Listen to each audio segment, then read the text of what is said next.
Our energy sector was in a bad shape. Electric subsidy for drawing underground water for irrigation was a big issue. I personally talked to farmers.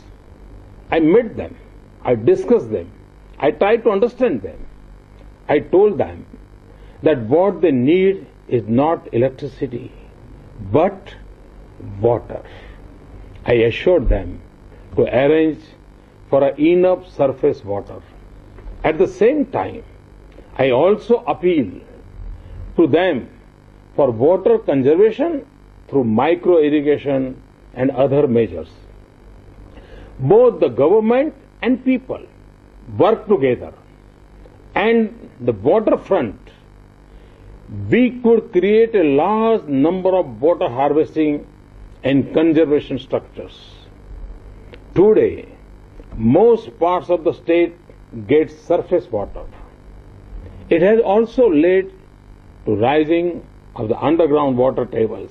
So, the net result in financial terms is that the expenses of the farmers have reduced.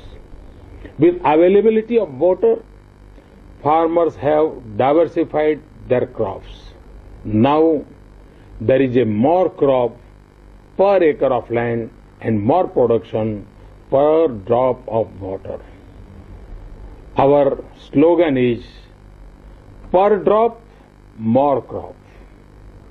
That is why our average annual growth rate is 10% over the last decade. And I would like to inform you that Gujarat was never an agriculture state.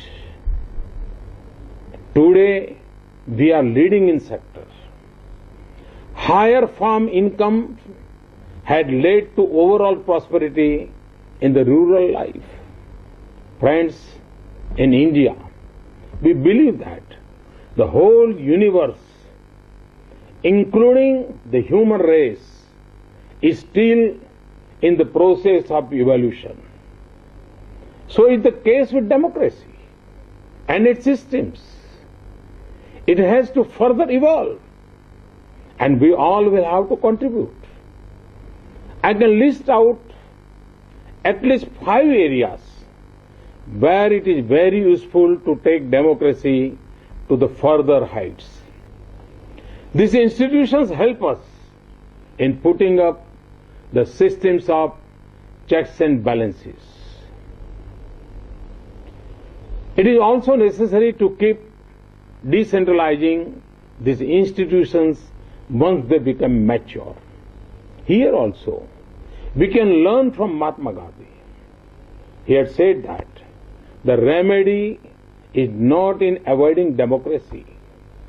The remedy is in reducing the possibility of misuse to minimum. The fifth and the most important evolution is enhancing our own capacity to listen.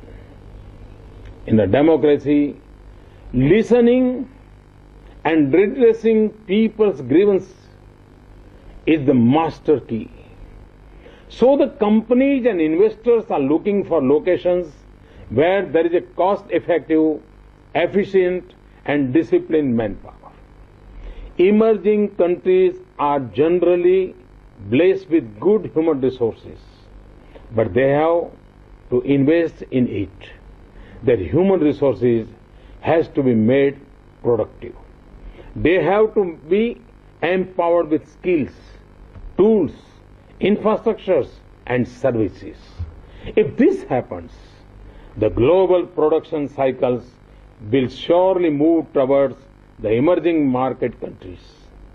I must also that there is no alternative to good governance.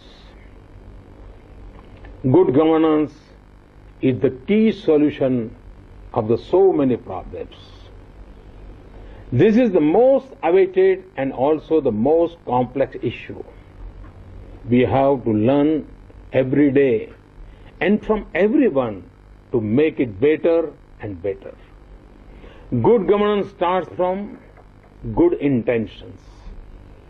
It survives on lasting institutions and reaches across national boundary and even beyond. Quality of life, business environment, and economic growth, they all finally depend upon effective governance. Lack of good governance is like the problem of diabetes.